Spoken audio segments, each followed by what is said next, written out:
All right, everybody, welcome back to the Mindful Hunter podcast. I'm your host, as always, Jay Nichol. I got a bit of a Instagram friend. This is the first time we're having a chat, but we follow each other and chat all the time. Garth Tolmie, aka Garth's Outdoors on Instagram.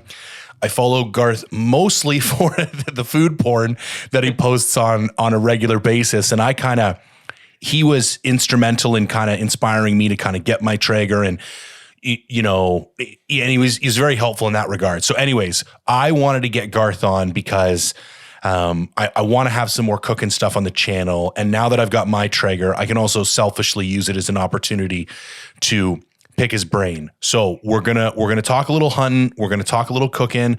We got a couple Instagram questions to end it all off. I will put Garth's contact info, Instagram and whatnot in the show notes. If you want to give him a follow, I highly recommend it. Garth, thank you very much, my friend, for making the time.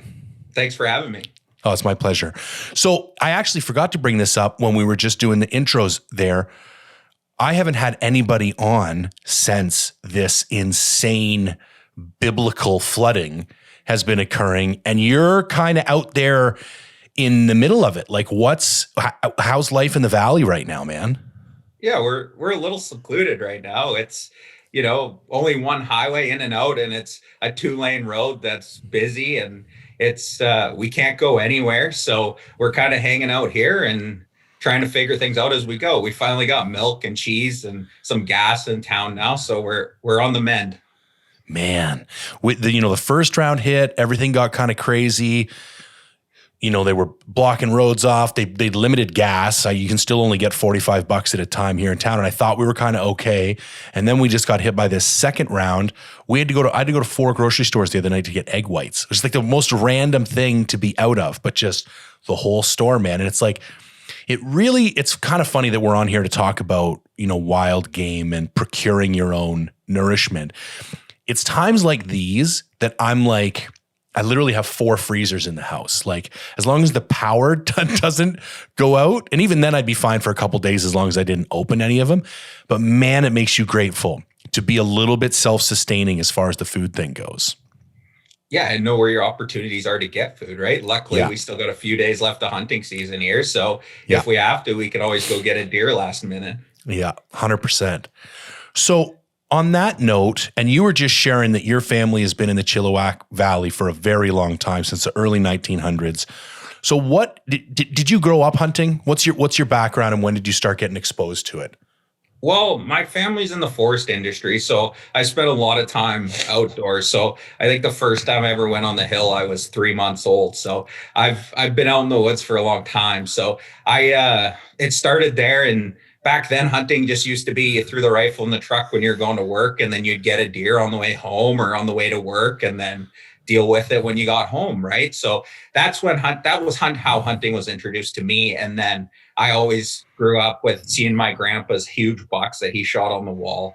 He would go out on day-long adventures with his brothers, and they would get huge bucks back in the day. But I've always kind of known about hunting, but recently when I graduated from high school, it was just like, this is something I really want to pursue, and this is what I want to do. Yeah. So that's badass. So it's something that I do now, as it keeps my fall busy. And then I probably get more enjoyment out of what I do cooking it. So that's kind of how my story is. I enjoy the after the kill process. Yeah. And that's what we're going to dig into today. So what does like a typical year for you look like? Like what are you passionate about? What elements of hunting get you fired up the most? Well, I enjoy doing everything from the early season mule deer tags, like going to the Alpine and chasing some mule deer around. And then, you kind of hit that, maybe go out for a couple rut hunts for some elk, never been successful yet, but you always have that dream of finding that magical 6-point. And then you go back into mule deer for a rut. And then I've always been fortunate enough to kind of do a late season moose tag. So I enjoy that quite a bit, chasing bulls in the snow. So that's always been fun to me. And then we kind of finish up here with some late season deep snow blacktail hunting around here. So yeah, I think that's a season a lot of people don't know about. I think it's a bit of a gift in the lower mainland. I really enjoyed that because blacktail are tough, man. I've been lucky to close the deal on a couple of them, and I've never taken an elk in British Columbia either. It's like my white whale. But I love chasing blacktail, but having the edge of the snow, I think, is a really big deal, especially with blacktail in that later rut season. Like if you catch something half decent fresh, like they're an animal, especially when they're on the does, that you can realistically catch up to. Like you have a legitimate chance in those conditions, where in the rest of the time, when you're still hunting, it's really like rolling the dice. Maybe you find something. And what I find too is blacktail leaves so little sign. And unless you've got cams in the area, it's like, am I even in a good area?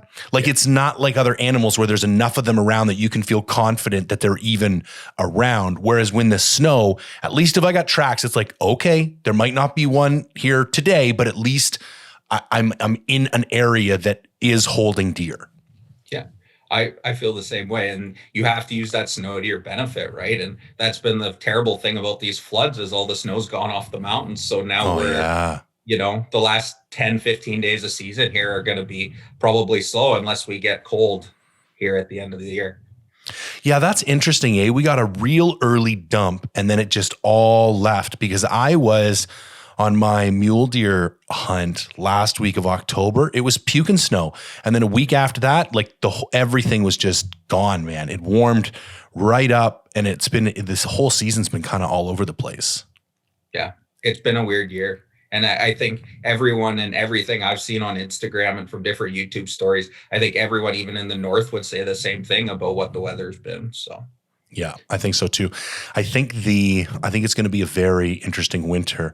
Kind of exciting for me. I'm actually doing my first whitetail hunt this year. I guess I did sit in a stand a couple evenings in Montana 4 or 5 years ago when I was on an elk hunt, and I couldn't make it out for the evening hunt, but I don't really consider that a whitetail hunt. But I'm going to legitimately head over to Region 8. I'm only going in for 3 days, but I'm going to sit some blinds and work that bow season, that last 2 weeks of December. So I'm pretty excited about that. And again, I'm hoping for a cold snap there too, because from my limited understanding of that species, I think that it seems to be the ideal circumstances from what I understand. Yeah, it seems to be the more clothes you're wearing, the better your success is. Yeah, exactly. Yeah, I'm excited, man. I think it's, I was kind of humming and hawing about whether to do it. And I thought to myself, I just want a fun hunt. Like I do all these things where I beat the shit out of myself and I feel like I got to make them all super difficult. And then I was like, I kind of just want to be like, yeah, a little, maybe a bit bored and fidgety, but like, I don't care. Like the idea of like just sitting in a stand for a couple days and seeing if I can get lucky. I think, I the other reason is that I didn't do a whole lot of bow hunting this year. And I kind of feel like I really am a bow hunter at heart. And just with the hunts that have become available to me or that like I took the opportunity to do this year, they all ended up being rifle hunts. And I do feel like I need to put some effort into getting a bow hunt.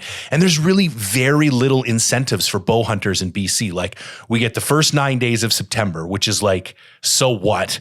There's no real benefit other than no one else is shooting a rifle. So, but behaviorally speaking, they're not doing anything that's of any benefit. But this I think December 1st to 20th is bow only for whitetail in Region 8. And I think that's a real benefit because I think there's still going to be some rut activity.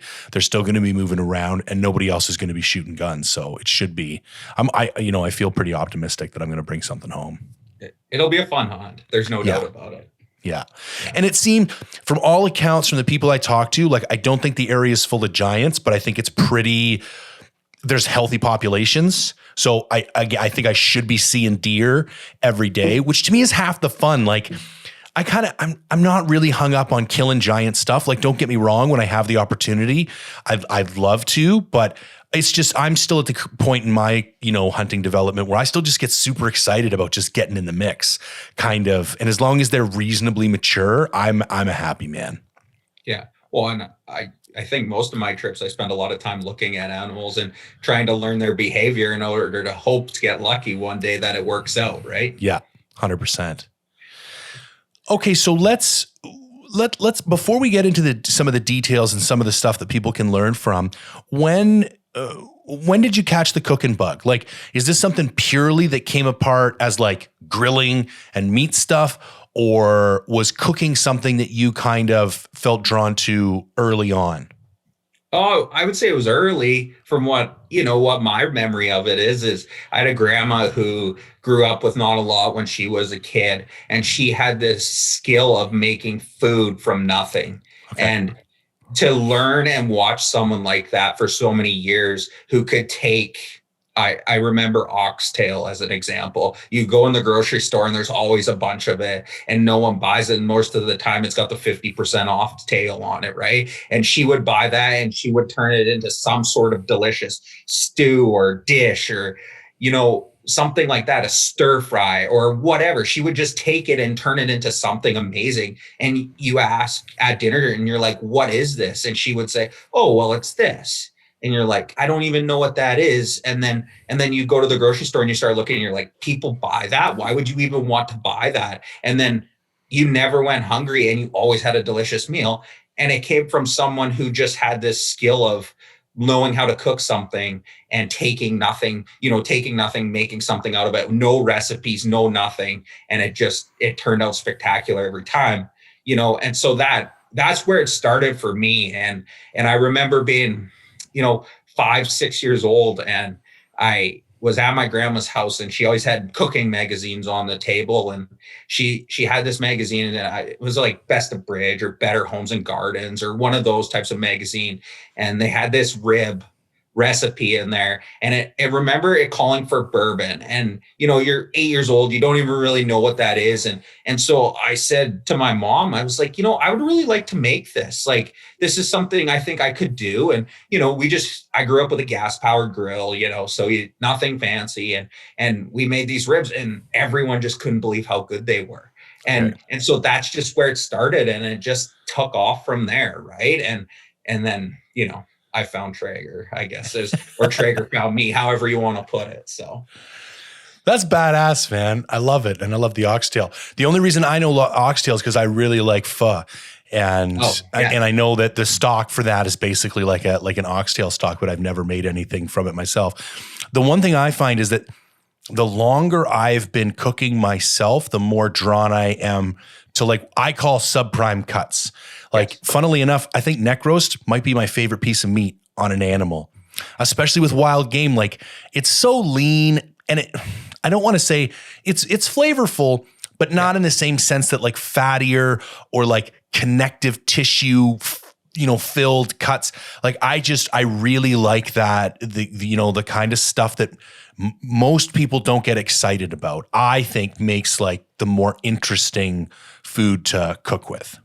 Well, and you can really develop a lot of flavor in those types of things, right? Because you need to take the time and really, it sounds corny, but make love to it and spend the effort and, to get it into something delicious, right? And I think at the end of the day, it's so rewarding, right? If you can't take a tenderloin steak and make it delicious, you probably can't boil water either, I think, right? Yeah. Yeah, but you're right. Any idiot can take a ribeye and make it taste good as long as you don't overcook it. But taking something a neck roast, or I really like doing ossobuco. So taking something like a center cut shank, any of these, cuts that have a lot more connective tissue and require a lot more care and attention. For me, it was the sous vide that really started to open my eyes, that there was there's other ways where we can cook this stuff, that it's and bear too. I love bear, and you can't, because of trichinosis and stuff, you're kind of limited in some of the things. We're not going to have a medium rare bear steak. It's just not going to happen. So you need to look at, and you can make ground bear, but if you want to do something even remotely interesting, we got to start looking at some alternative cooking methods so that we can, make it, manage that risk that is probably not very high, but it's still something you need to pay attention to when you're cooking.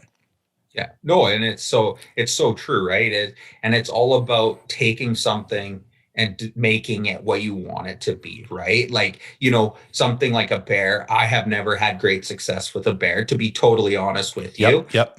Because once I tried bear when I was young and it left a bad taste in my mouth. So, but you know, it's something in the near future I'm going to go pursue because I have so many more great tools in my toolbox to try things out with, right? Like, how do I make that bear ham look delicious? You know, like the rivets out of Alberta, they take bear and turn it into some crazy things on their Traeger, right? Yeah. And everyone you talk to who eats it is just delicious, right? So, you know, that's something I really want to pursue in the near future too. I really took it as a challenge to myself because I find, other than maybe like some crazy exotics, bear is the thing that people have the most natural apprehension about. Yeah. Like for a non-hunter, when you bring up, especially in BC or Alberta, like it's pretty easy. Like, yeah, you want some back straps? Like most people are open to wild game. But when you start saying bear, people start getting really apprehensive. And I kind of took it on, like I wanted to be able to prepare bear in a way that was not even like, not just where people will go, oh, that's edible, but like legitimately that is a flavorful, like I would go out of my way to eat that piece of meat.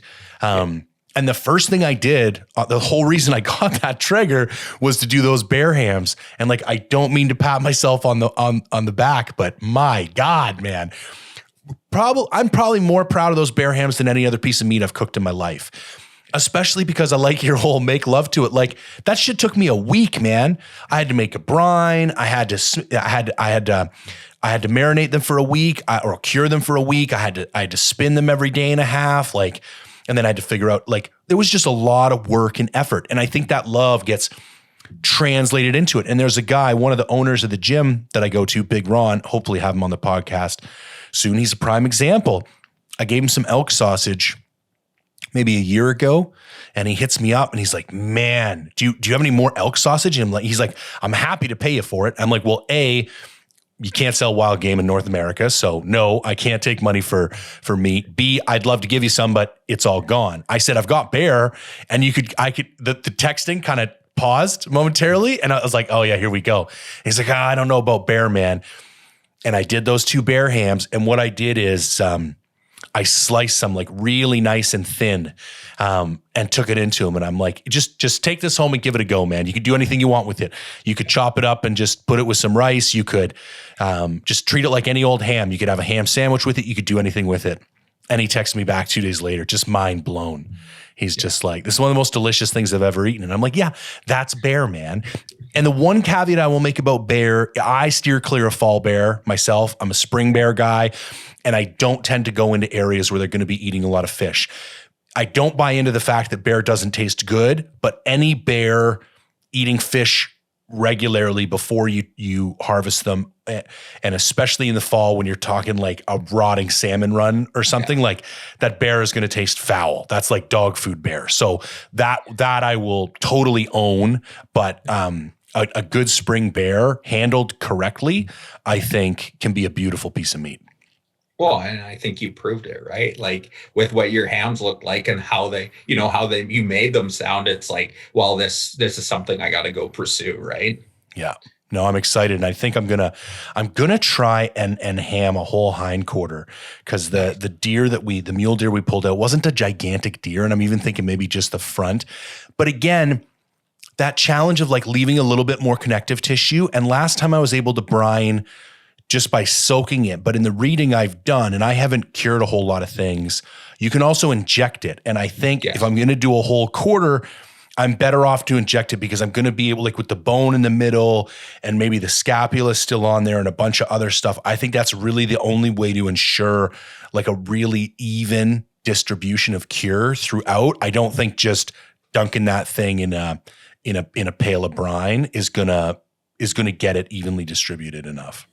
I think that'll be your hard challenge with that, is to get it to those bigger chunks of meat on those quarters, right? How do you get it into that deep center? So I think injecting makes complete sense. And if you played with injecting, you could see how it distributes through the meat when you do it, right? So injecting is a great tool. Yeah, I've got the stuff here. I love that. One of my go-to shops is Stuffers out in Aldergrove. Oh, nice. They're really great. Tons of great spices, lots of great like utensils and tools. And they had a really nice kind of meat injecting needle that I just recently picked up. Okay, so we start kind of cooking it at an early age. Like everybody wants to know about the Traeger stuff. So also, there's probably some people on here who don't even know what a Traeger is, and I think we use Traeger as a brand name, but we tend to use it like a verb. Like everybody's just going to understand what this thing is. Why don't you take a little bit, take a moment and kind of educate people like what it is and why it's kind of like a unique. It gives you some unique tools or different ways to cook things that like a traditional barbecue or a traditional just smoker wouldn't necessarily give you. Yeah, so Traeger is a pellet smoker. It uses pellets. So I believe Traeger in their line now has 6 different types of pellets. So you can use anything from cherry, oak, hickory, pecan, maple. What else do they have? I think they have a couple signature blends, a turkey blend for cooking turkeys. They have a wild game blend. So you can use the pellets as your cooking tool. So it's electric, but then it actually just burns the wood to keep your heat. And there's a little fan in there that blows it around to keep the heat. So you could cook anywhere from 180 degrees up to 500 degrees on the new Traegers. And so you can do everything from bake, smoke, broil, grill, braise. There's lots of options that you can do with it. So it's not just a smoker and it's not just a grill. It's like, it truly does everything. So I think too, the other element that people need to understand is the accuracy with which it holds temperature. Like, yeah, okay, there might be a thermostat on your barbecue, but you can't dial it in to the degree like you can with a Traeger. That was a thing that I don't think I'd ever fully appreciated before I got mine. I was like, this is like my oven. Like, yeah, okay, it's going to fluctuate when I open and close the lid, and just there's always a little bit of fluctuation. But the fact that you can dial it to 350 and it will go to 350 and it will maybe bounce around 5 degrees in there, but other than that, it really stays locked in. Yeah, and it does such a great job of that. And you can have it bounce in so many different ways. And then the other thing with Traegers now is you can do more in the smoke side. Is now they have settings like super smoke where you can put more smoke in, where they close exhaust ports on the back of the Traeger to get more smoke into them. So it kind of does everything in that tool, and it's like your oven, right? But then it's still a smoker, but then it's still a grill. So, it really is the full meal deal, I believe. It was hilarious, and I don't know why I never clued in before. So I do meal prep. Bodybuilding's a bit of a hobby, and there's lots of times I'm like trying to cook 15 chicken breasts, and I normally do them on the barbecue. And to be honest, I tend to overcook chicken. Like if I got any sin as a grill man, I overcook chicken because I'm probably paranoid of undercooked chicken. But when I had the Traeger, the way it smoked it, I think I put it on at like 350, and I just put the meat thermometer right in it, and I'm like, I'll just take it out when I'm supposed to take it out. That was like and it's just store-bought shit chicken breast, like Save-On's $12 a pack stuff. But like that was, and what I did is I coated it in that, the poultry. It's not even really like a rub because it's more flaky. Like it's almost a bit of a crust that you get on there. But anyways, I just used the Traeger poultry stuff and, douse both sides heavily and then put it on there at 350. And that is some of the most delicious. And that to me is like, it's just a really high quality barbecue at that point with like a little bit of the benefit of the smoke. Yeah.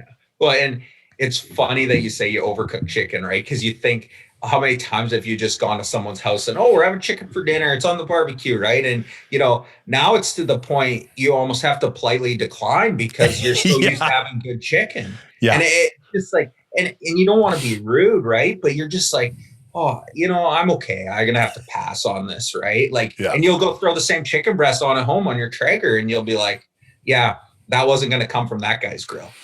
No, 100%. So how do you approach, I don't even know where to start really, but when you're thinking about cooking, like what's getting you excited or what are some things that you're into right now? Or, where would be a good place to start talking about how you like to cook on the Traeger? Well, this is a good question because I've never thought about this. And, where I cook on the Traeger is everything. We have an oven in our house and we haven't turned it on in probably 900 days. We don't use the oven. All we use is the Traeger. So it's not, we don't think about, my wife and I, but we don't think about using the oven. We just think about what we're cooking on the Traeger as the oven. So, lasagnas go there. We've even done a cheesecake on it, right? So you just take whatever you want and cook it on there. So, for example, we had chicken breast tonight with a Greek salad, right? So we kind of made like a Greek themed meal, and it was just super easy. Throw the chicken breasts on. I rubbed some Greek rub on there, a little bit of, that Greek seasoning, like from Clubhouse that you get at the grocery store, Yep. with a little lemon juice, just tossed it on there, cooked it till 165 and then pulled it off. But to me, the biggest thing is when you're cooking on the Traeger, I know this is going to be on a little bit of a tangent, but you got to cook to temperature. Don't cook to time. It's that everyone has that old school mentality of, okay, I got the steaks on. They're at, what temperature? Because we already touched on that. Is it 400, 450, 425? We're going to cook it for 6 minutes aside, and then they're going to be done. And it's just like, from hunting or anything like that, every animal's had a different life. Right. And so you have to cook that animal for how the life has been, right? So you don't know how that's been. You don't know if the chicken from down the road has lived the same life as the chicken from the large farm, in flood-ridden Abbotsford right now, right? So you have two different things. So you could take the same chicken breast, same size, same weight, and it could cook, and it could need 5 minutes longer to get to 165. Right. See, I love that you're saying this because this took me years, man. I thought it was cheating. And then you watch world-class chefs. You do not see people cooking meat without taking a temperature. Like once you start paying attention to how legitimate chefs are cooking meat, like everybody's taking temperature of meats. That's how it's done. And that changed everything for me. So I'm glad you brought that up. Because your temperature gauge is your only real friend that you have there, because you don't know, cutting into it. That's just such in my opinion, I know. You just take everything from that one piece of meat and you dry it out, and who gets stuck with it? It's the chef, right? 100%. So then you got a bad cut and everyone else gets a good cut. So if you do that 165 for chicken or wherever you like your beef, right? Like, if you probe it, or your poultry or your pork, right? If you just do that temp check, it's going to change your game. And especially, right? Like, yes, a Traeger is important, but that thermometer that you use to check meat is just as important, if not more important, right? It has to be that next thing you buy, if not at the same time when you're buying your grill. Yeah. You know what? We got a little bit ahead of it too. And I know we're both Traeger guys, so this is going to be a little bit brand biased. But what kind of options do people have? I think I'm correct in that there's 3, I don't want to say brands, 3 models, and then there's kind of some variation within those models. But maybe that would help too, because there's going to be like the single guy, the guy with the small family, the guy with the big family. Like, what should people look for if they're thinking about getting one? Well, I think a lot of it, I think the first place that people always ask me, well, what grill should I get? And my first question to people is always, who do you plan to cook for? Are you a person who just cooks for your family, of 3 or 4 people, and that's all you ever cook for? Are you an entertaining person?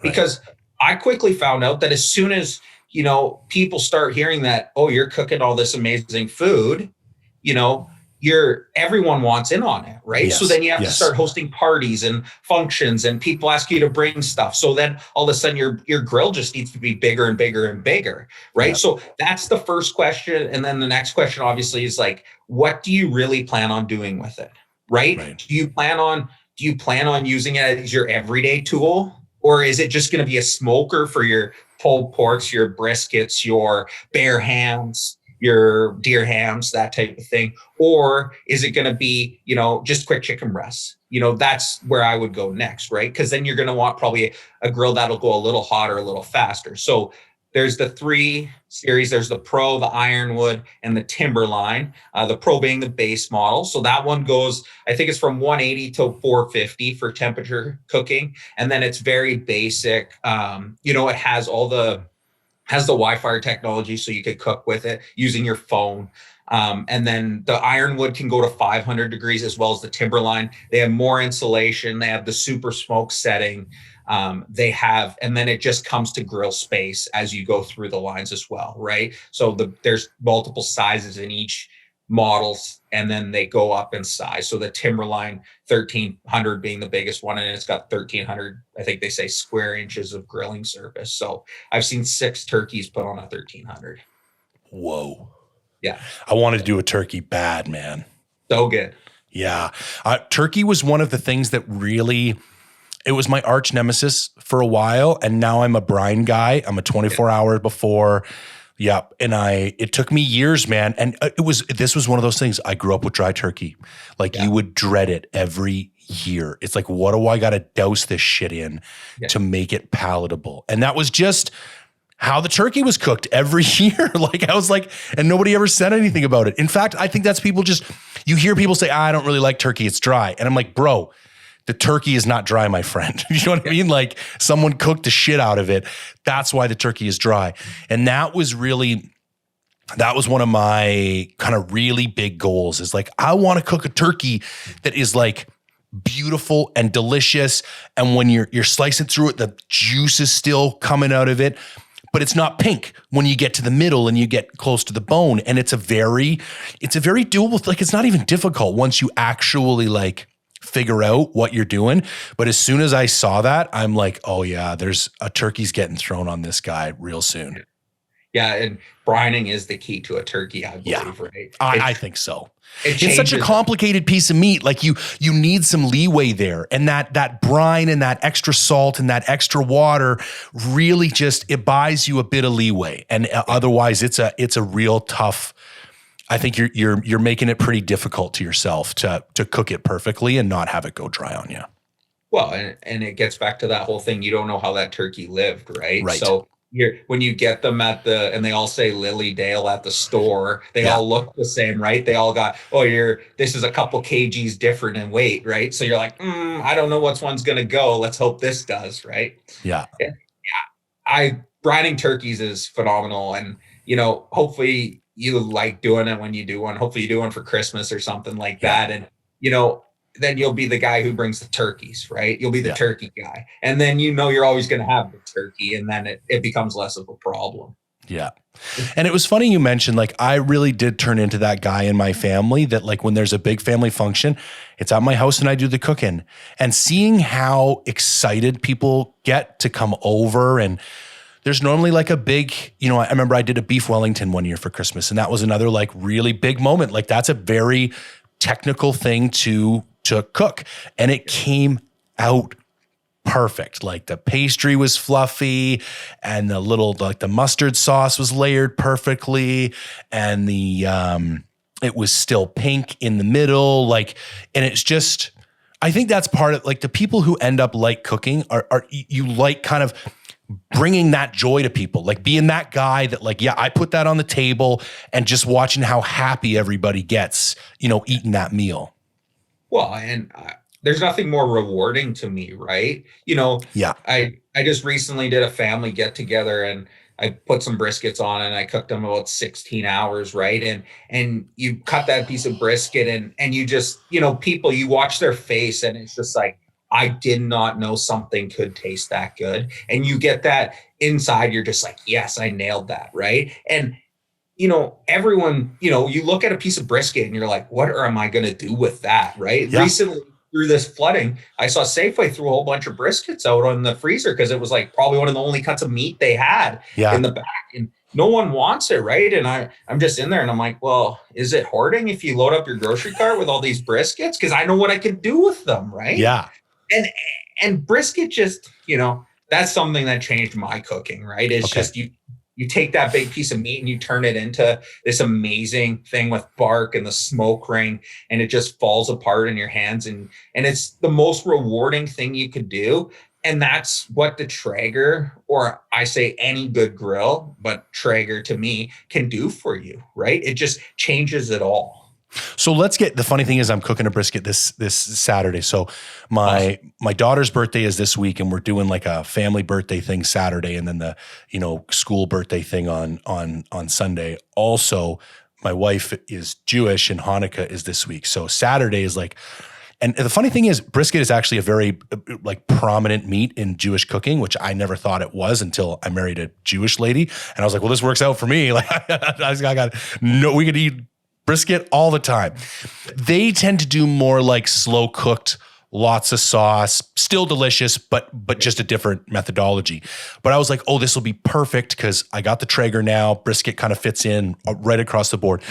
So let's talk actual technique. So I've got my big, beautiful brisket. I haven't even looked up a recipe yet. So I'm open, but what's your preferred method with the brisket?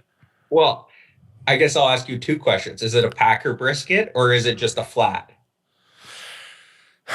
I actually don't know the difference between the two. So I got it from a butcher. I screwed up. I always overbuy.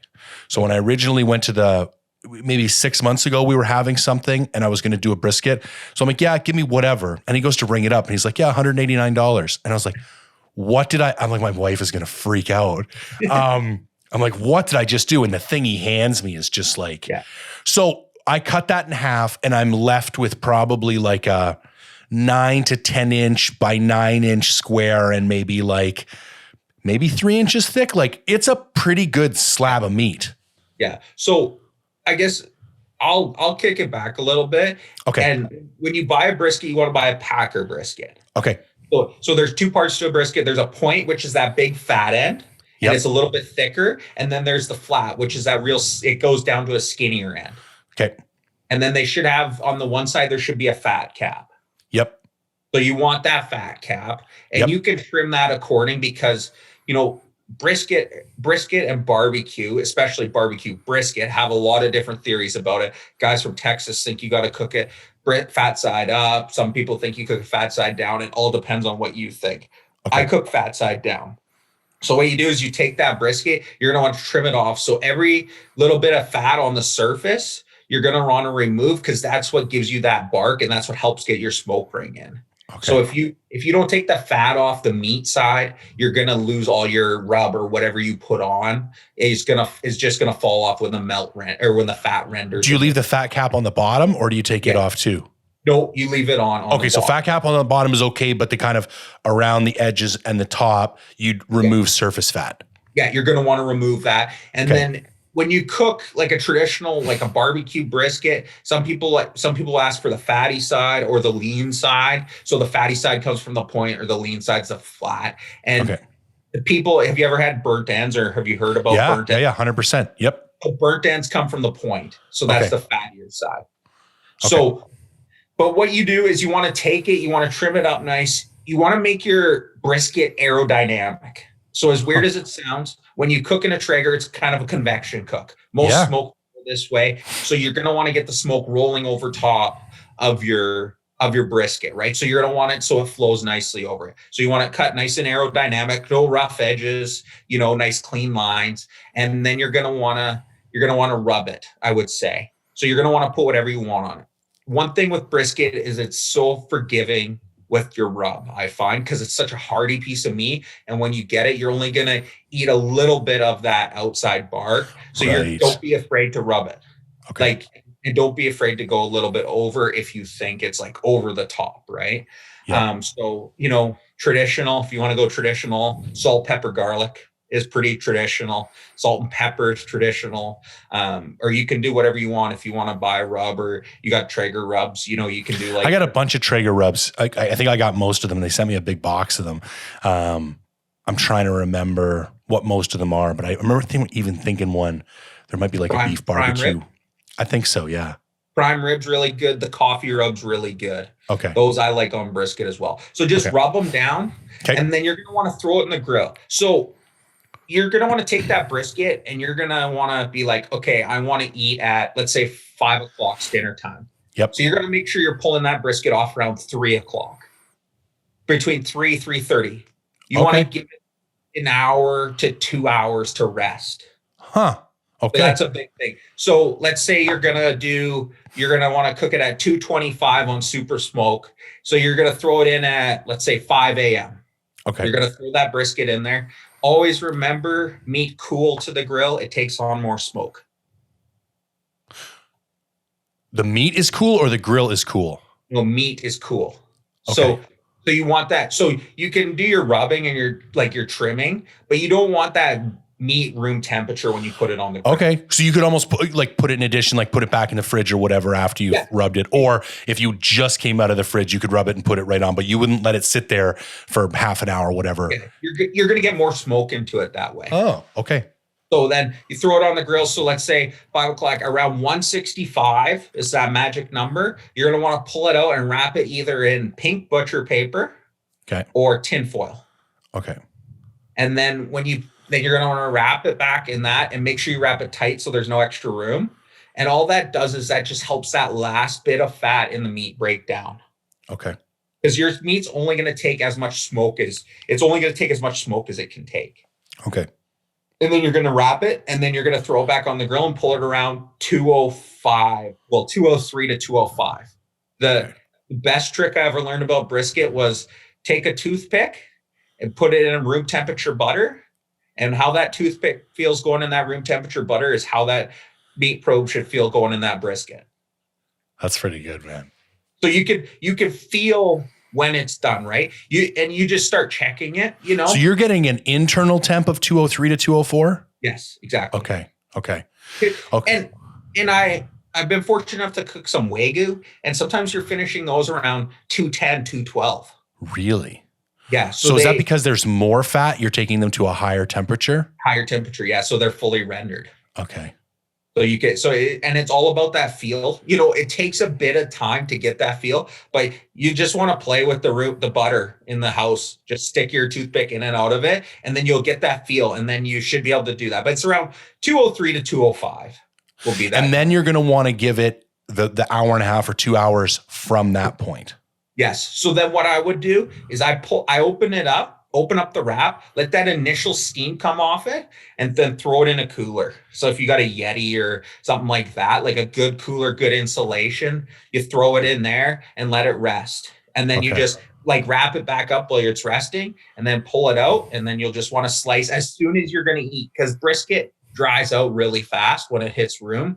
So as soon as you want to eat, you just pull that out, and then you're just going to want to slice it and then serve. Man, I'm getting hungry. Yeah. That's great, man. That's perfect. That's exactly what I'm going to do. And I think I think I got a good enough size piece of meat for everybody too. It's funny. There's not a lot of meat. Like my wife's a vegetarian. I don't have a big family. So it's me, my wife, and my daughter. My wife's a vegetarian. So it's like me and a 6-year-old child for most of our family meals. So I don't get a chance to cook like the big fun pieces of meat a whole lot. So, and even when the whole family comes over, there's still only a half a dozen kind of meat eaters. So we should be good to go. Yeah. Oh, and you might have a little bit extra for the next day, but I try to, and then but everybody wants to take a little bit home, and it's funny. I always think I've overbought, and then by the time I like to send everybody home with at least a meal or two for the next day. So, especially because they don't get to eat stuff like that regularly. So cool enough. Last time we got a moose, I was able to our butcher who does our moose for us. He was able to save a brisket for me. Wow. So we brought the moose out whole. Being in the forest industry, we bring some things that most people wouldn't bring when they go hunting. But, so I did a moose brisket, and I finished it at 178. So just because there's so much less fat in it, it was just ready to pull at that temperature. It was just that feel was there, and it was ready to pull. I put lots of butter in that and lots of garlic. Like I used some bacon and wrapped it in some bacon as well to do the moose brisket, and it turned out pretty delicious. Have you, and this is a shout out to Mark, he'll know who he is when he's listening. He brought this up. Have you ever messed with call fat and wild game? No, I haven't. Me neither. I saw Ranella do it the one time. Yes. I've never been in a position, because normally I'm in the backcountry and it's late, and it's like the last thing in the world I'm thinking of doing is like trying to save call fat. But Mark was like, you can just go to the butcher and they will give you call fat. And for anybody who's listening who doesn't know, call fat is basically like, it almost looks like fishnet. And it is a sheet of this kind of like stretchy, thin, fibrous fat. Does it go around the edge of the stomach, or is it that whole internal cavity? Anyway, it's in the guts of the animal. And what you can do for other people who aren't aware of this, wild game tends to be very lean, and fat is your friend when you're cooking. It introduces moisture, it introduces flavor, it kind of helps things from overcooking. If you've ever tried to cook a backstrap steak off of like a deer or something, like you can overcook that thing in the time it takes you to turn around and go check the weather.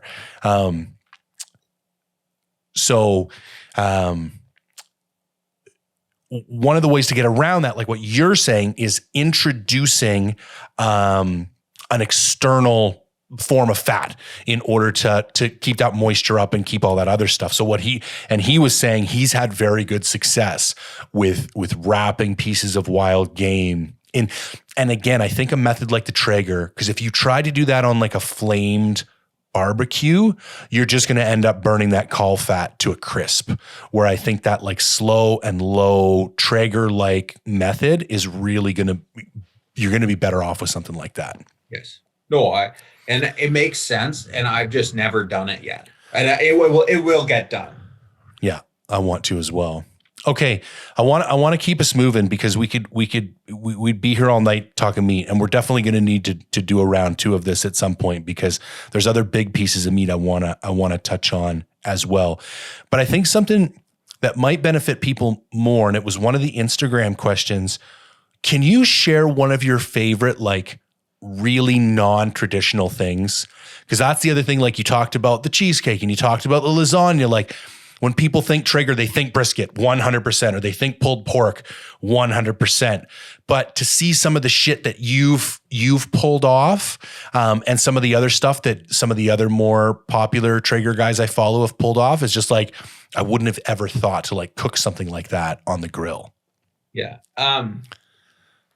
If you're going to go like a quick thing, which I can never get enough of, is Traeger Nachos. They're like one of my favorite.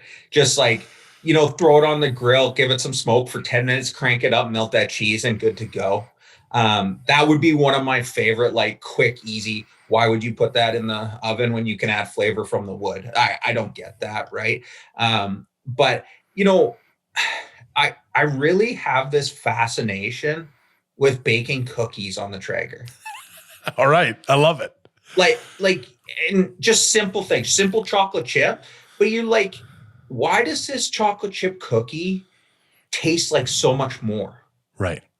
Like it just has so much more flavor. And, based on whatever type of wood is how harsh your smoke's going to get into it. But when you just throw a cookie on there, you just throw some cookies, whip up a quick batch, throw them on there. It takes nothing to do it. And it's just like, this cookie is just so much better because it's not smoky, but it just has more flavor. And to me, they feel more moist.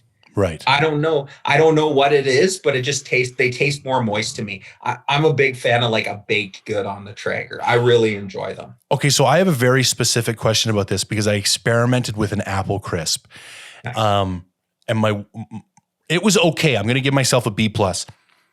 The flavor was outstanding. There's 2 things that I have an idea how to address. But first things first, I found the cooking instructions were a little bit off, in that they were almost 50% too short, in my opinion. And somebody brought it up to me that in their experience, because we're in the Pacific Northwest, a lot of the stuff we're reading, we need to up the times quite a bit, because just the humidity level is higher. It's colder. We're not grilling in Texas. So, and while an oven is an oven because it's in your house and it's like around this moderated environment, the Traeger's not the same thing. It's actually a pretty thin double wall, like even on the ironwood, which is a double wall. It's like you are still subject to the circumstances that you find yourself in. So what's been your experience with that? And do you tend to like manually adjust cooking times for certain things, knowing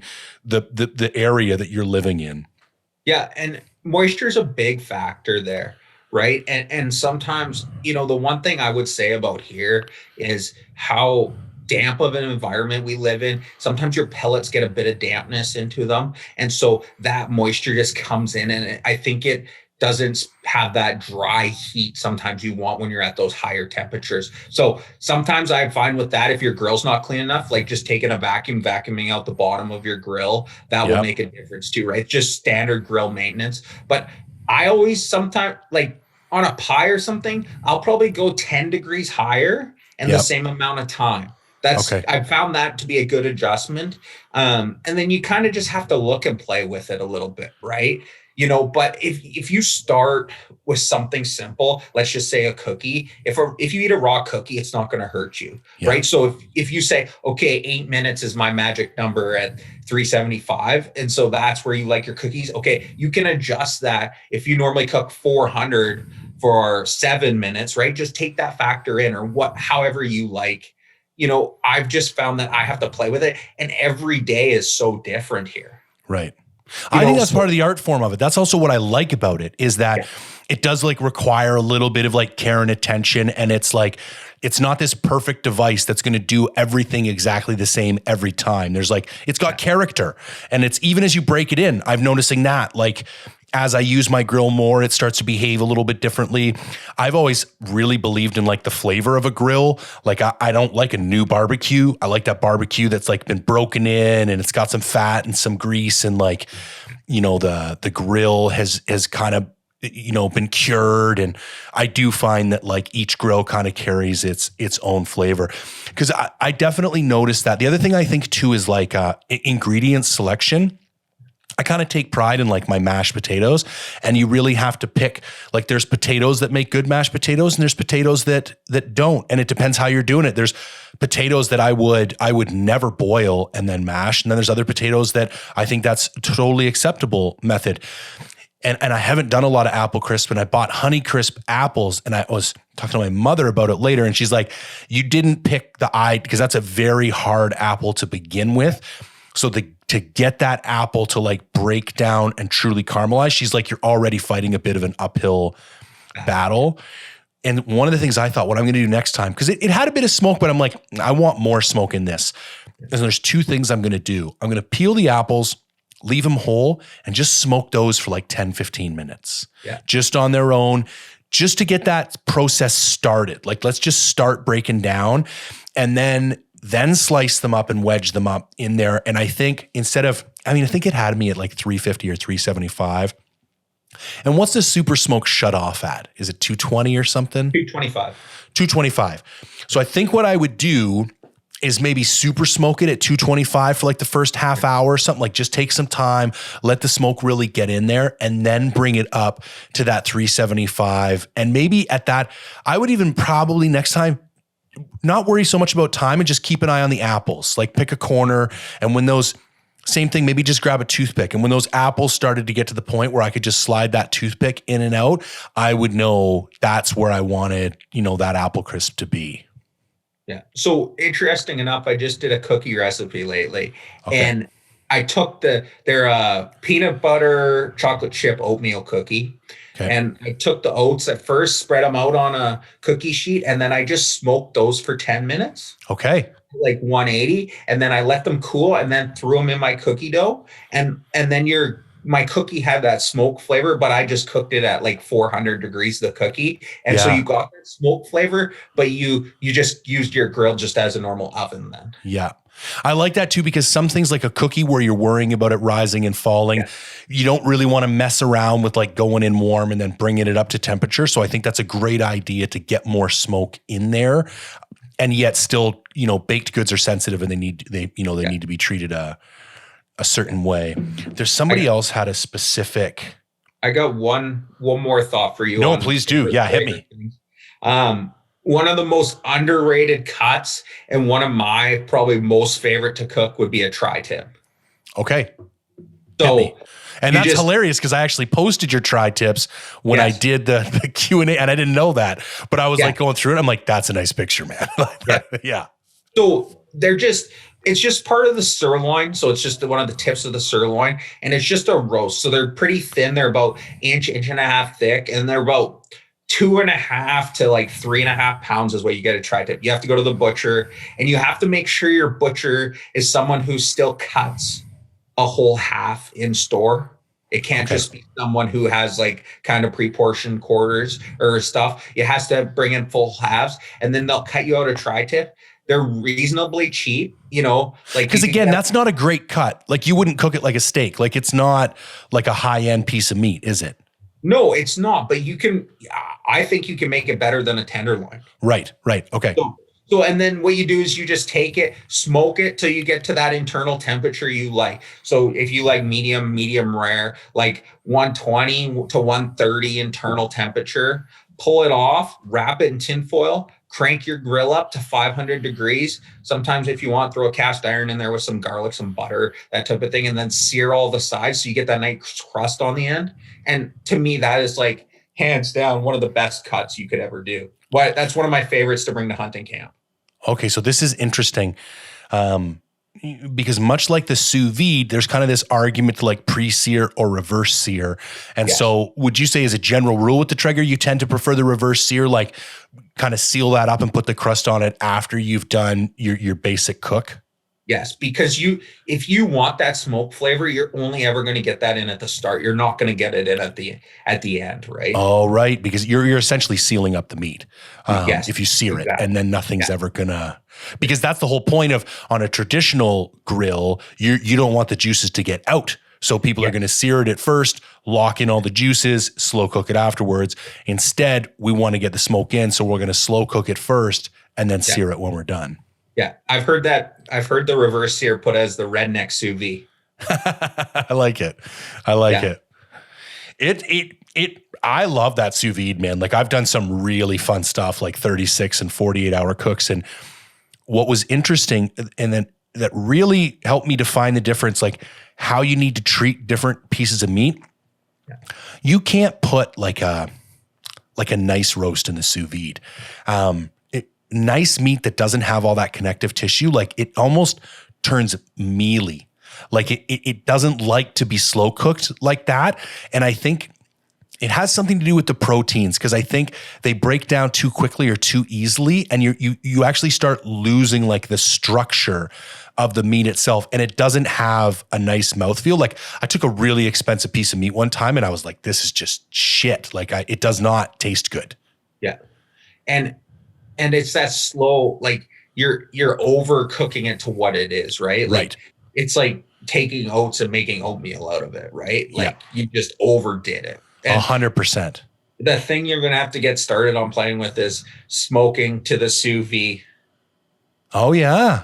So I've played with it a little bit, but you like take a chunk of meat, you smoke it, use some curing salt, and then you sous vide it. Like, I've heard it done a lot with pork belly. I've only played with it a little bit. Okay. And then you sous vide it and then just pull it out and then just like hot and fast in a skillet just to crisp it up at the end. And it really has a lot of flavor, and the fat's nice and rendered, and you get good flavor out of it. That's interesting. I got to play with that for sure. Because that was my favorite way to do ossobuco as well, was in the sous vide, because sometimes they don't hold together real well. And the fact that you just chuck them all in a bag, put the sauce right in there, and then just cook the shit out of it for 36 hours, like it always came out great. But to be able to smoke those first, like before they're all falling apart, just stick them on the grill, smash some smoke into those, and then bring them out like that. That's very intriguing. Yeah. Okay, so tri-tips, got to put them on there. Okay, so I guess this question wasn't about baking. I don't know why I remembered a baking question. This isn't really a Traeger question. I've kind of played around with this as well, and maybe you feel comfortable answering this, maybe you don't. But do you have any recommendations for how long to hang meat, and any best practices as far as like freezing or post-process handling? That's a controversial topic. All right.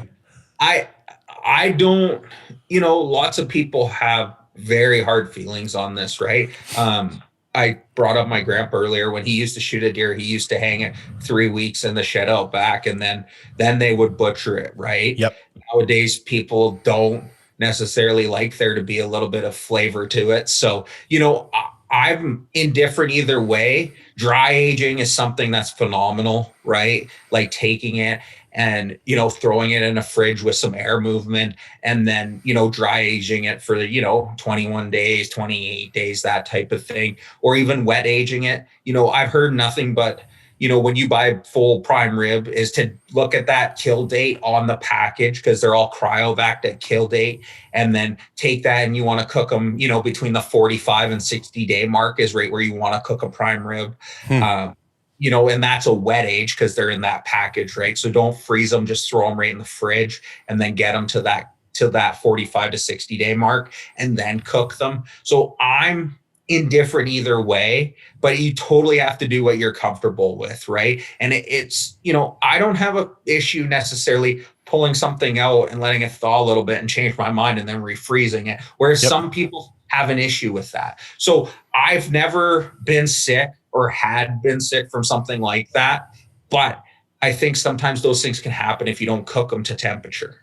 That's also what I have. Yeah, I've done a lot of like refreezing, especially having a small family. I'll take too much stuff out, or what happens a lot to me is I take stuff out on like a Wednesday or a Thursday, and then I forget that I don't do a whole lot of weekend cooking because we're so busy with the kid and stuff. I'm probably going to order takeout a couple nights, and then it gets to be Saturday after. I'm like, I better put this back in something.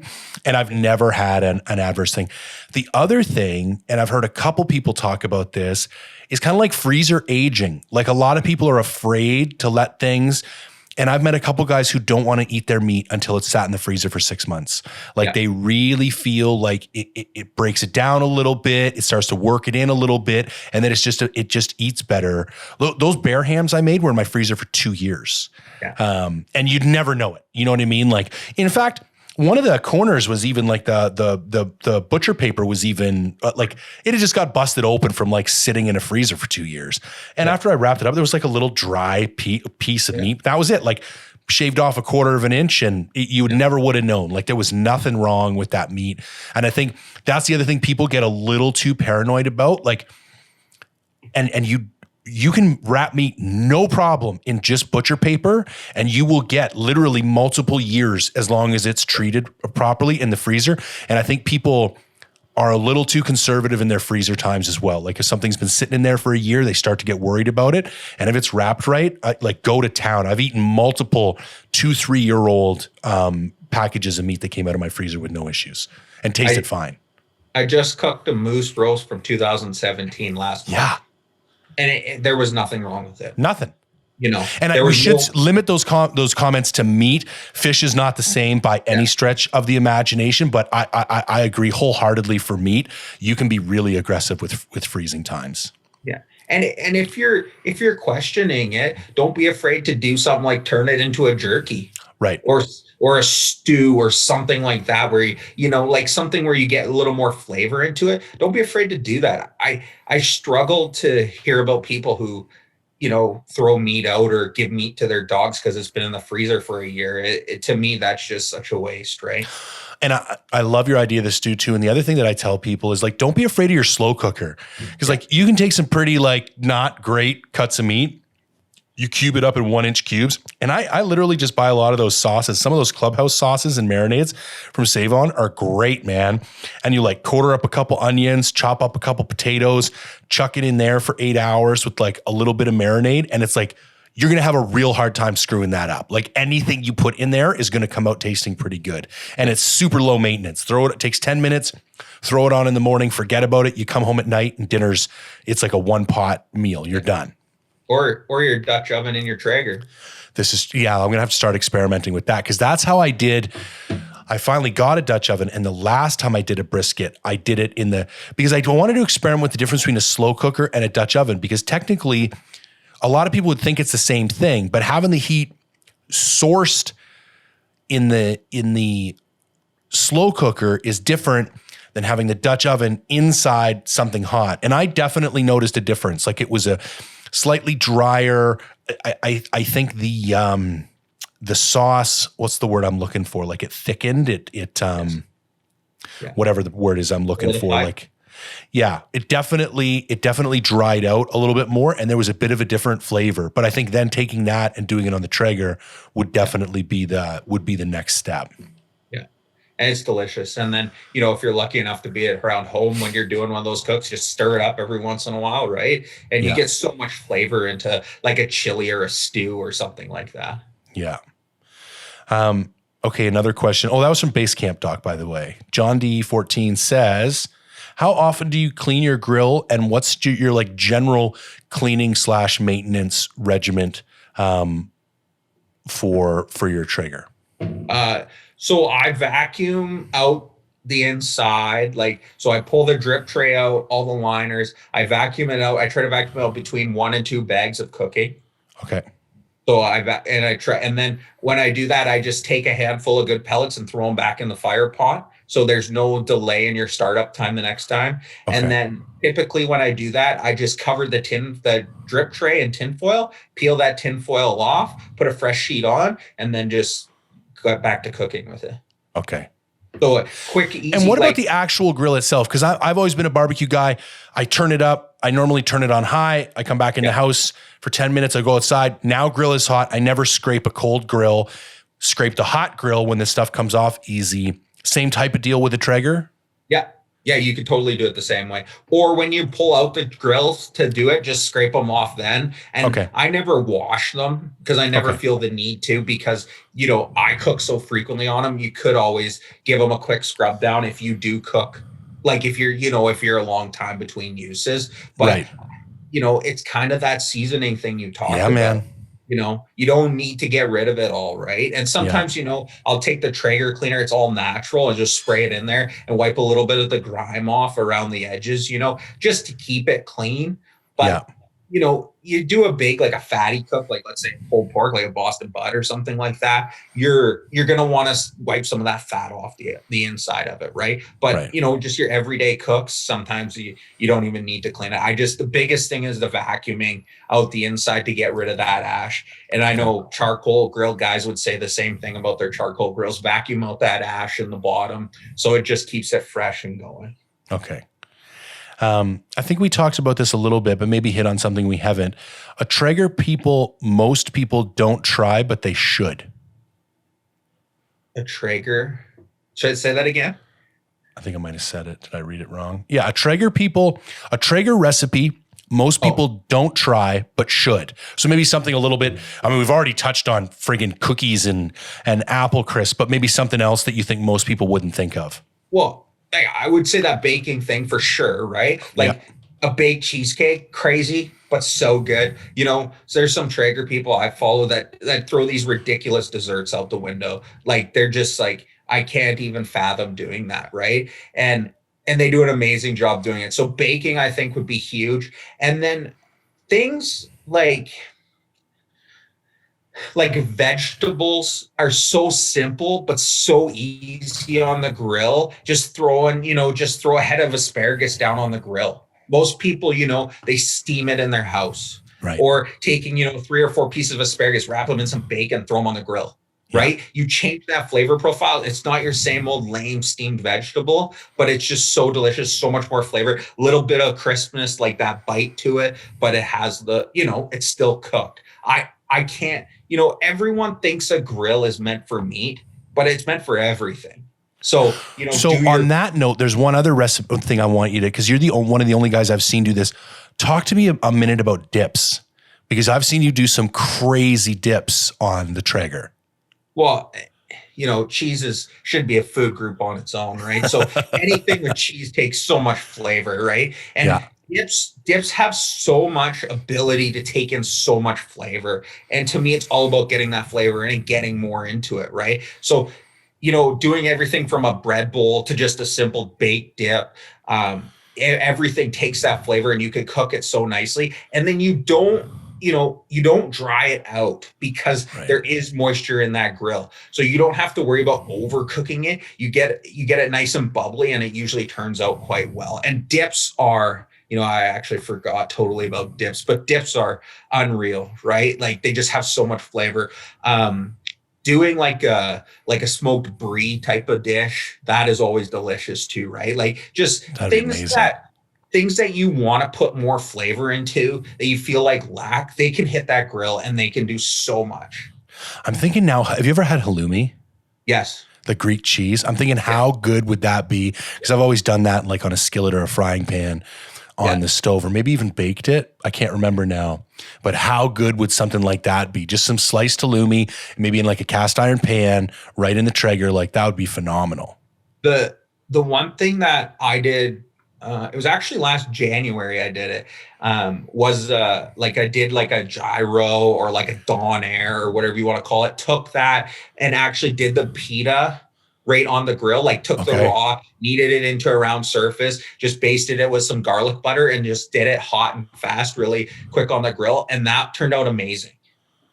Wow, that'd be delicious. And then just, did my skewers, like my chicken skewers on it. Yep. And then just filled it up with the veggies, and it was next level. Yeah, that'd be badass. All right. Go ahead.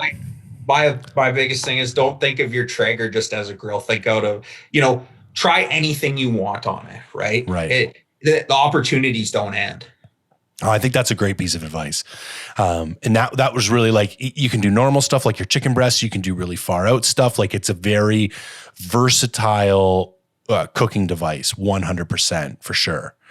All right, man, I want to be cognizant of time. We're doing this in the evening. I know it's getting a little bit late for everybody. We got to do this again. I'm thinking like every couple months we got to do like a cooking corner, and maybe we'll challenge each other to bring like a couple recent recipes that we've done, and we can like walk through kind of what we've done and see if people have any questions because I learned a ton, and I'll definitely, I will send you some pictures of the brisket that I do up this weekend. Any closing thoughts or anything you want to pass on, or anything you want to say before we wrap it up? No, just enjoy cooking. That's what I would say, right? Try something new and see how you like it. And you never know, you might like cooking more than you realize. That's awesome. All right. Thanks a ton, Garth. Everybody listening, as always, if you could take a moment, like, share, comment, subscribe, greatly appreciate it. And other than that, just thanks for tuning in. All right, Garth, have a good night, my friend.